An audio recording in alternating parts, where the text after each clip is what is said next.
What's going on, guys, and welcome. It's InfernoKun here with a Life is Strange discussion. This one's gonna be about David Madsen, the Blackwell security guard, or as Chloe says, her step-douche. Anyway, for this video, I want to dive into his investigation in particular and how it could actually, work out in episode 5 if he appears and perhaps helps out Max. I don't know. David was definitely dead set on finding out what was going on at Blackwell, so he wouldn't give up just because, his family kind of went bad, or he got either suspended as a guard if you went ahead and blamed him. So anyways, let's go ahead and dive into the video, starting off with harassing Kate. Now, of course, David in episode 1, he wanted to go ahead and find out what happened at the Vortex Club party and how was Kate involved, where were the drugs at, and everything else. So in his files in episode 4, he mentions a lot of stuff involving Kate and Rachel and just drugs in general, because his goal was to go ahead and find these drugs. In his paper that he has on his investigation notes, it says, overheard Kate and Dana talking about supplies for Vortex Club party, drugs, and then it says Kate stays in bathroom longer than other students, drugs. So he's definitely going for just taking all of Kate's actions and blaming it on her having drugs. Like on the last note, it says try to talk to Kate about the party. She got upset and ran. Guilty. So yeah, she ran because she kind of was, drugged by Nathan, and we saw pictures of her posed, unconscious, posed in the dark room. That's why she, of course, ran off, upset, and she was drugged. She couldn't do anything about that because Nathan did it to her, and now she's involved with David, trying to get her to explain to him what happened at that party involving the drugs. She won't tell him, therefore he's kind of like, just blaming her of being suspicious and bothering and trying to follow her. So that's where that all gets mixed up there. So yeah, David tried to do good, but him going to Kate and harassing her was definitely the wrong approach, and he had no other lead on the drugs and stuff like that, because definitely are drugs that are being used by, of course, Jefferson himself and of course Nathan. Now, what do you guys think about how David did this? He was on the right track. He did try to do some good, but going to Kate and harassing her about it was not the right approach, and it was definitely, she was kind of a lead, but she was kind of all fuzzy. She didn't really know everything about what happened to her, and harassing her about it just makes her really upset and stuff like that, and it wasn't really helping her out. So let's go ahead and move on to Jefferson, because that's what we need right now, because him having Jefferson information about him would definitely be helpful to aiding Max, or actually finding out what's going on here. So what does David have about Mr. Jefferson? Now, in his note, you see that on the same paper involving Kate, it says,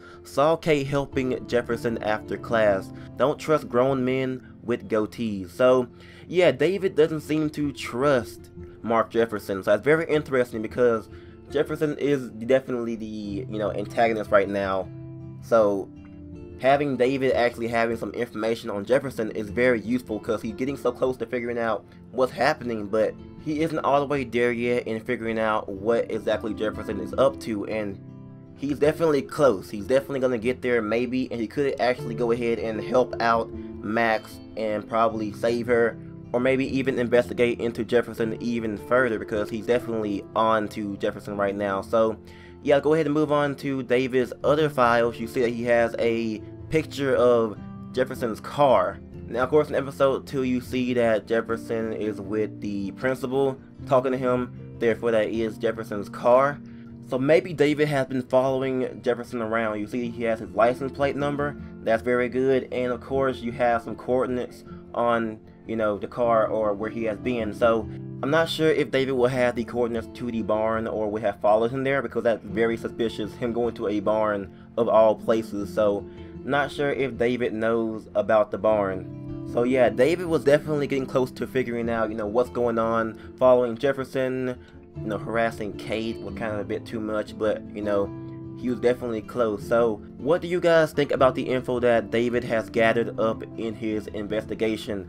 And will he come to possibly go ahead and save Max from Jefferson's, dark room and stuff like that? So tell me down in the comments what you guys think about that. And I wonder if our choices to go ahead and do things to David, like, blaming him for the Kate incident, Would that involve, you know, him being a different way towards Max, or maybe even siding with Chloe versus him about that whole family argument? Would that be affected on what's happening here? So what do you guys think David will do in episode 5? Because he has to show up, because he's a guy that wants to do good and will do like the extreme stuff to do what he has to do and get it done. And he might be hated for it, but he does a good job at what he's doing. But you know, him like stalking people like Kate, Rachel, and doing all this extra stuff is a bit too much. But again, it is helpful information, and it did help Max, you know, figure out the dark room and stuff like that, and getting close to what happened. So what do you guys think about that? Also, is David being a bit too stalky, or a bit too, you know, just a bit too serious about this? Or is he actually doing some good things, you know, stalking people and gathering up some extra data? Because again, it's a bit like, you know, invading privacy, but you know, he's definitely doing a good thing by trying to, you know, catch the drugs and catch who's doing this stuff. And it's kind of a bit like, you know, and you're doing good things, but you're being a bit too harsh with him. So what do you guys think about David as a character? Do you hate him? Do you like him? Are you kind of like meh about him? I'm kind of in the meh bucket, because you know, his information definitely is helpful, but his ways of, you know, gathering that information is kind of a bit, you know, stalkative and too much. So comment down below what you guys think. Thank you all for watching. It's been InfernoKun with my David Madsen discussion. If you guys do have any comments, of course, comment down below, and like and subscribe for more. It helps out a lot, and it is appreciated very much. Thank you all for watching, and I'll see you guys next time on Life is Strange.